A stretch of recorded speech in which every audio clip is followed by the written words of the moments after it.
My name is David Carter. I'm 39 years old, an IT specialist for a logistics company that ships medical supplies across the Midwest. Not the kind of job that makes for exciting dinner conversation, but it pays well enough. And I'm good at what I do. I fix problems. I notice patterns. I make systems run smoothly when everyone else has given up trying to figure out what's wrong. I used to think those skills made me a good husband, too. Sarah and I met 12 years ago at my college roommate's birthday party. She walked in wearing this ridiculous vintage band t-shirt, the Smiths, I think, and jeans that looked painted on. Her laugh hit me first, loud and unashamed, cutting through the music and chatter like she didn't care who heard. When Jake introduced us, she looked me up and down and said with a teasing smile, "So you're the computer guy who actually knows how to dress himself." I was wearing a button-down and dark jeans. Nothing special, but the way she smiled when she said it made me feel like I'd won something. We were married within 2 years. The early days blurred together now, a montage of good memories I can't quite trust anymore. Weekend drives to nowhere in particular. Her feet on my dashboard, singing off-key to whatever came on the radio. Late nights in our first apartment, pizza boxes and wine bottles scattered around us as we planned our future. The house we'd buy, the vacations we'd take, maybe kids someday when her marketing career took off and my salary caught up to our dreams. I took pride in being the perfect husband. I remembered our anniversary, not just the wedding, but our first date, first kiss, the day we moved in together. I handled our finances so she wouldn't have to stress about bills. When she mentioned wanting something in passing, a book, a scarf she saw in a store window, I'd file it away and surprise her weeks later. Small gestures, but they mattered. At least I thought they did. Our routine became comfortable. Morning coffee at 6:45, her in her robe scrolling through emails while I made eggs. The quick kiss goodbye at 7:30, tasting like her vanilla lip gloss. Dinner at 7, where she'd tell me about her impossible clients and backstabbing co-workers, while I nodded and offered solutions she never wanted, just someone to listen. I was good at that, too. The changes started small. Her phone began living face down on the dinner table. When it buzzed, she'd glance at it and flip it back over in one smooth motion, barely breaking conversation. "Just work," she'd say dismissively, even when I hadn't asked. The quick work calls that pulled her to our bedroom started lasting longer. 15 minutes became 30, then 45. I could hear her voice through the door, low and professional, but sometimes punctuated by that laugh, the one that had stopped being for me months ago. "How was your day?" I'd ask when she returned. "Fine. Busy. You know," she'd reply with a shrug. But I didn't know. The woman who used to dissect every meeting, every email, every office drama now offered me scraps. Surface-level pleasantries delivered with the same enthusiasm she showed the grocery store cashier. I told myself it was normal. 12 years together, 10 married. Of course, things evolved. We weren't kids anymore, drunk on hormones and possibility. This was adult love, steady and sustainable. The butterflies die so something stronger can grow. Every marriage counseling book said so. My IT brain noticed the patterns even as my heart made excuses. The new gym membership she suddenly used religiously. The work conferences that hadn't existed in previous years. The way she'd shower immediately when she came home late, even though she'd already showered at the gym. 2 weeks ago, I woke at 2 a.m. with a dry throat. Sarah wasn't in bed, but that wasn't unusual. She'd been suffering from insomnia, she said. Work stress. I padded to the kitchen for water and found her phone charging on the counter, screen up, notification banner still. Glowing, "Can't wait to see you tomorrow, beautiful. I should have gone back to bed. I should have trusted my wife." Instead, I picked up that phone, and everything I believed about my life crumbled in less than 60 seconds. The message preview hung there like a blade. "Can't wait to see you tomorrow, beautiful M." My hands trembled as I picked up Sarah's phone. The screen was still unlocked. She must have just set it down. The full message appeared. "Can't wait to see you tomorrow, beautiful. Same hotel as last week? I'm already getting hard thinking about what I'm going to do to you. M. Matthew." Matthew Sullivan, her boss. The The man who'd promoted her twice in 3 years. The man whose wife Helen had hosted us for dinner just last month, where we'd laughed about reaching that boring phase of marriage where excitement meant trying a new restaurant. I screenshot the message, then carefully placed the phone exactly as I'd found it. Slightly angled, charging cable draped just so. My IT training kicked in. Document everything, disturb nothing. I went back to bed and lay beside my wife, staring at the ceiling while she slept peacefully, one leg thrown over mine like nothing had changed. The next morning played out like a fever dream. Sarah hummed in the shower. She kissed me goodbye. Really. Kissed me, hand on my cheek, looking into my eyes. "Love you, babe. Don't work too hard," she said warmly, her smile genuine and perfect. I searched her face for tells, for guilt, for anything that matched what I'd seen. Nothing. She'd become a stranger wearing my wife's skin, and she wore it flawlessly. The moment her car left the driveway, I became someone else too. Someone methodical, cold, systematic. I called in sick to work. Food poisoning, I told them, probably be out a couple days. Then I opened my laptop and began my investigation. Our shared cloud storage gave me everything. Sarah had gotten lazy, or maybe she just believed I was too trusting to look.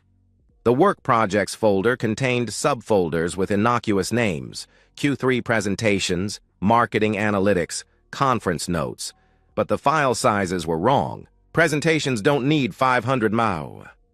Analytics spreadsheets aren't 2 GB. They were photos, videos, hundreds of them. Sarah in lingerie I'd never seen. Sarah in hotel rooms I'd never been to. Sarah on her knees in what looked like Matthew's office, the city skyline visible through the window behind her. The timestamp, 2:47 p.m. on a Tuesday, when she'd texted me about being stuck in a budget meeting. I threw up twice, then went back to work. The text messages were worse than the photos. I used her laptop's backup system to recover a year's worth of conversations. They'd been careful at first, professional exchanges with subtle undertones. But by month 3, they'd abandoned pretense. Matthew had texted, "God, you taste incredible. I can still smell you on my fingers." Sarah had replied, "Had to lie to David about the bruises on my thighs. Told him I started doing CrossFit lol Matthew." Responded, "Poor bastard. Does he still think you're working late on Thursdays?" Sarah answered, "He's too boring to be suspicious. Probably relieved he doesn't have to pretend to be interested in intimacy anymore." That one sat me back in my chair. We'd had intimacy 2 nights ago. I'd initiated, and she'd seemed enthusiastic. Another performance, apparently. Another lie I'd swallowed without question. The worst thread came from 3 months ago. Sarah and Matthew discussing their future, their exit strategies. Sarah had written, "David's made leaving easy. We don't have kids, the house is in both our names, but I've been documenting his emotional neglect. My lawyer says I could get alimony too, especially with the pay difference." Matthew replied, "Helen's trickier, prenup. But once you're free, we can stop hiding." Sarah responded, "God, I can't wait. Playing happy wife is exhausting. But David's been smart with money. Between the house sale and his 401k, I'll be set." They'd mapped out my financial destruction while I was downstairs making her dinner. I documented everything. Screenshots organized in folders by date. Hotel receipts from her credit card matching. Her client dinners. GPS data from her fitness app showing her at the Marriott downtown during her gym sessions. Even audio files. She'd been sending Matthew voice messages through an encrypted app, but the backups captured them before deletion. Her voice, breathy and cruel, just left the house. David made breakfast and kept trying to talk about vacation plans. So pathetic. He has no idea his perfect little wife is about to get intimate with her boss behind closed doors. Sometimes I almost feel bad for him. Then I remember how goddamn boring he is and the guilt goes away. She laughed. That same laugh that had made me fall in love with her. I saved everything to multiple drives, cloud servers, even mailed a USB to my brother with instructions not to open it unless I asked. By evening, I had a year's worth of evidence. Enough to destroy 2 marriages, 2 careers, 2 lives. Sarah came home at 6:47, 15 minutes late, but within the acceptable window. She kissed my cheek, mentioned traffic, asked about my day. I told her about a server issue at work, completely fictional but technical enough that she'd tune out. She nodded at the right moments while texting someone. Probably Matthew, hidden just below the table's edge. "Oh," she said suddenly, looking up with bright eyes. "I have something exciting to discuss. It's about our anniversary. 10 years, baby. I want to make it really special." Sarah wanted to make our anniversary special. After what I'd discovered, I realized I wanted the exact same thing, just not in the way she imagined.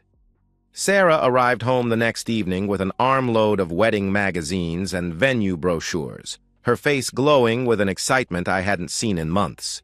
She spread them across our dining table like she was planning a military campaign, which, in a way, I suppose she was.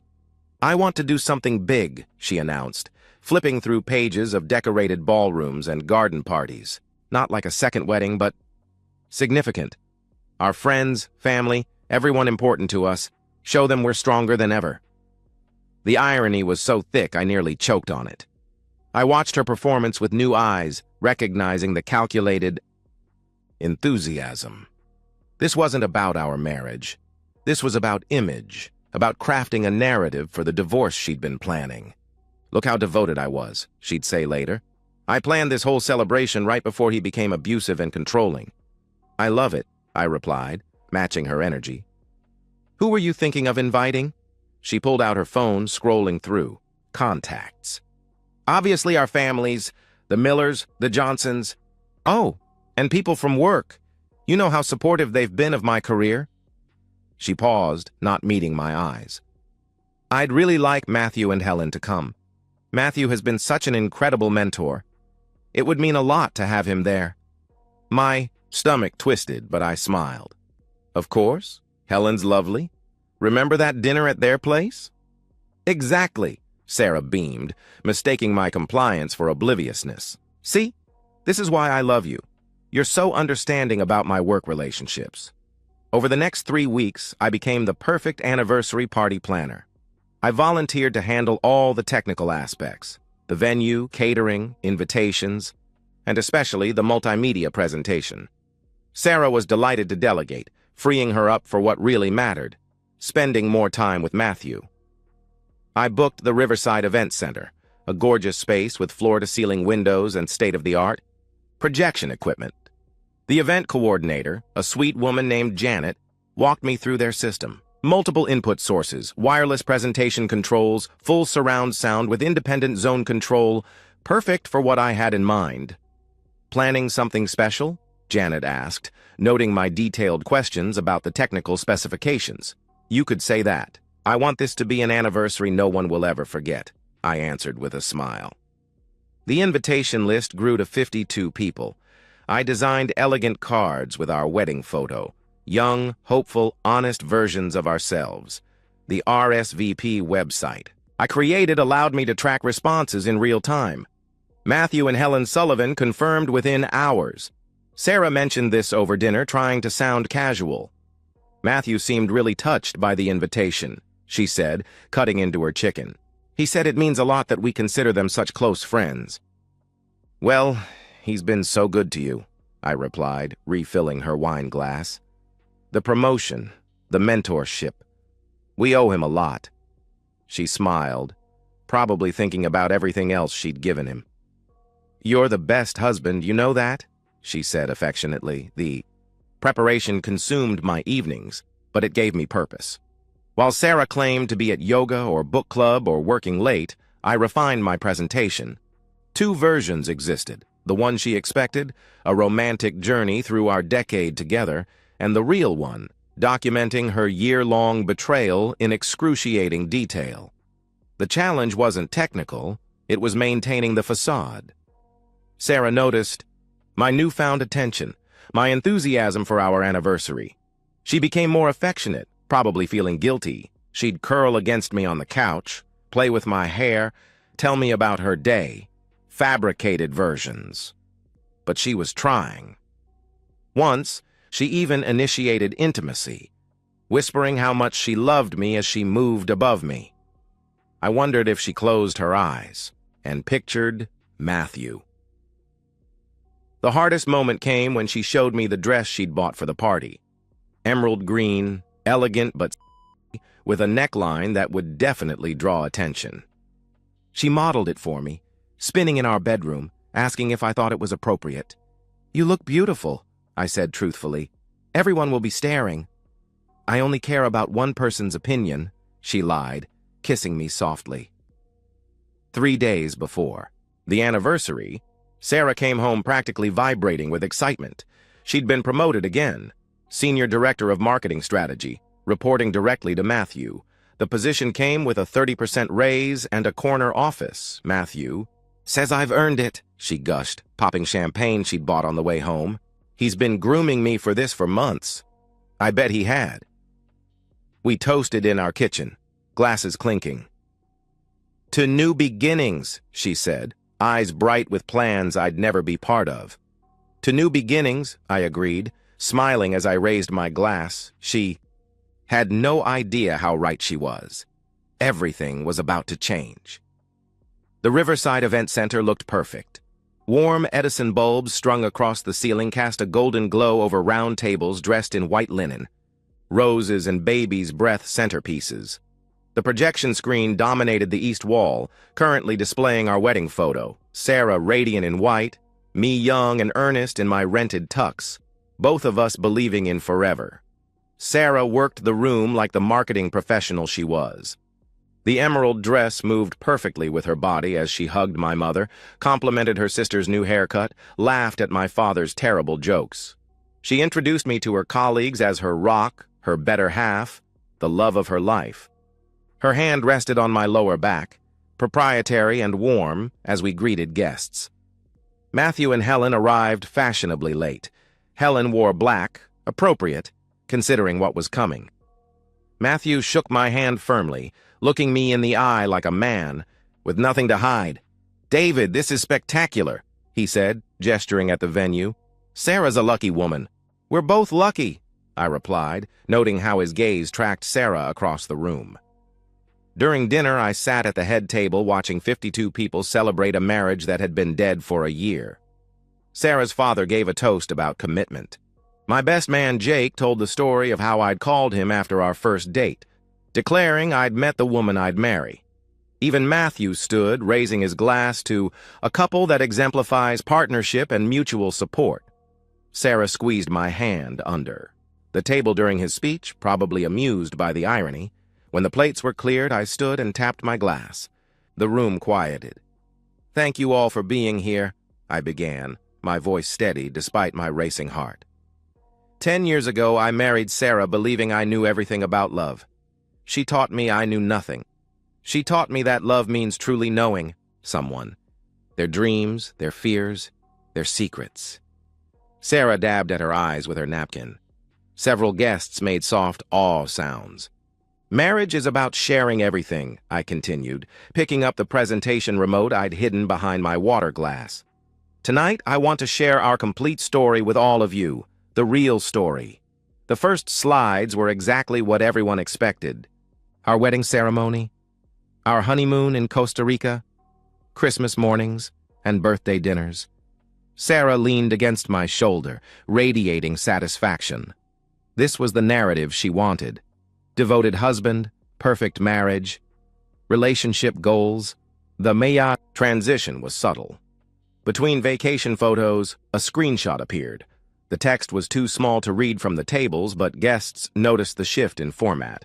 Confused murmurs rippled through the room. "Communication has always been important in our marriage," I narrated calmly. The next slide filled the screen, the text now massive and unmistakable. Matthew: "Can't wait to feel you wrapped around me. Again." Sarah: "God, me too. David's working late Thursday. Come over?" The room went silent. Sarah's body turned to stone against mine. "David, what?" she started, but I clicked to the next slide. Hotel receipts, credit card statements, GPS data, showing her at the Marriott during her gym sessions. "For the past year," I announced, my voice carrying clearly through the speaker system, "my wife has been having an affair with Matthew Sullivan." Helen stood so fast, her chair crashed backward. Matthew tried to grab her arm, but she was already moving, crossing the 10 feet between their table and ours with murderous intent. "You bastard!" she screamed at Matthew, her palm connecting with his face hard enough that the slap echoed off the walls. "In our bed? In our goddamn bed?" I clicked. Forward. More messages appeared. Sarah. Had to lie to David about the bruises. "He's too trusting." Matthew. "Poor bastard doesn't deserve you." Sarah. "He's too boring to deserve anything." My mother gasped. Sarah's father stood up, his face purple with rage, though I couldn't tell if it was directed at me or his daughter. Phones emerged from pockets and purses, everyone recording the apocalypse of my marriage. "Please," Sarah sobbed, mascara streaming down her cheeks. "Please stop." But I wasn't done. I clicked to the audio file. Sarah's voice filled the room, breathless and cruel. "David's so pathetic. He actually thinks I'm working late. He made me dinner last night and wanted to talk about vacation plans while I still had Matthew's inside me. Sometimes I almost feel bad for him. Then I remember what a boring prick he is, and the guilt goes away." Her laugh, that beautiful, terrible laugh, echoed through the speakers. Helen had moved on to attacking Sarah, having to be physically restrained by two of Matthew's colleagues. Sarah collapsed in her chair, sobbing hysterically, her perfect dress now stained with tears and runny makeup. The image on the screen behind her showed a photo she'd sent Matthew. Lingerie I'd never seen, in a hotel room I'd paid for with my boring salary. I set down the remote and looked at the crowd, our families, our friends, our colleagues, all frozen in various states of shock and second-hand embarrassment. "Thank you all for coming to celebrate our marriage," I said calmly. "As you can see, we have a lot to discuss privately. Please enjoy the rest of your evening. The bar is open until midnight." The exodus was immediate. People fled like the building was on fire, avoiding eye contact, murmuring sympathies I couldn't process. Sarah's parents stayed, her mother trying to console her while her father stared at me with something between sympathy and admiration. Within 10 minutes, only Sarah and I remained in the elegant space. She looked up at me with swollen eyes, makeup destroyed, the careful facade she'd maintained for a year finally shattered. "How could you?" she whispered. "How could I?" I laughed, short and bitter. "That's really what you want to ask me right now?" She stood on shaking legs, the designer heels she'd bought specifically for tonight clicking against the floor. "I'm going to destroy you for this. My lawyer," she threatened. "Your lawyer will get copies of everything I showed tonight, plus about 300 more pieces of evidence I held back. So will HR at your company, and Matthew's company, and every major employer in the city," I interrupted. Her face went white. "David, please. We can work this out. I made a mistake," she pleaded. "No," I interrupted. "You made choices. Every day for a year, you chose to lie to me.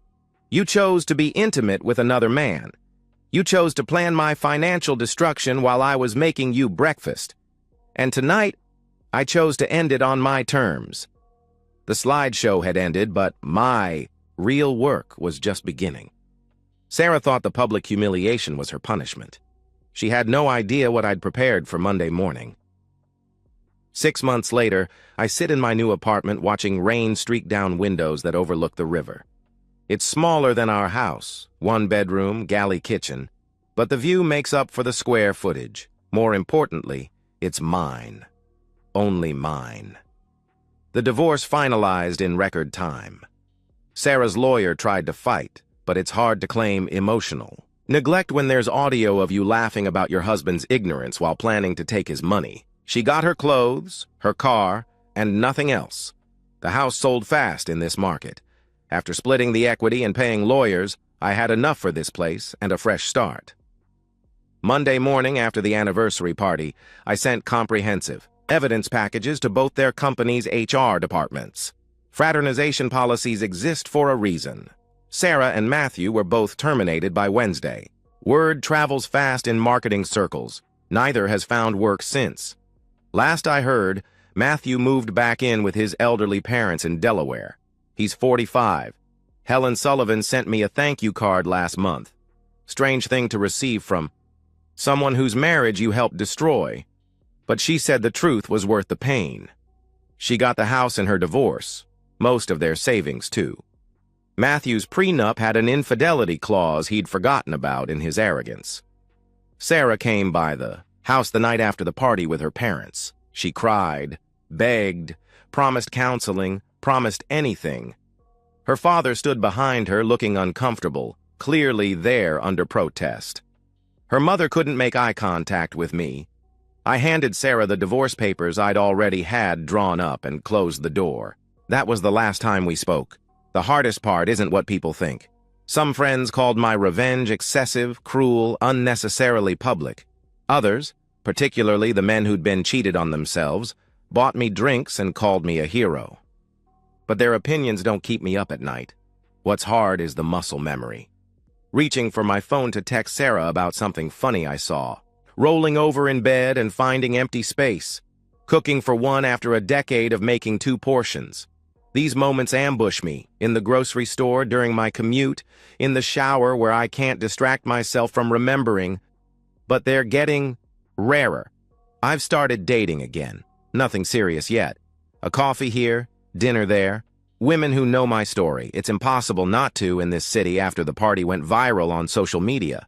Some are intrigued, others horrified. I'm honest about what I did and why. If they can't handle that truth, we wouldn't work anyway.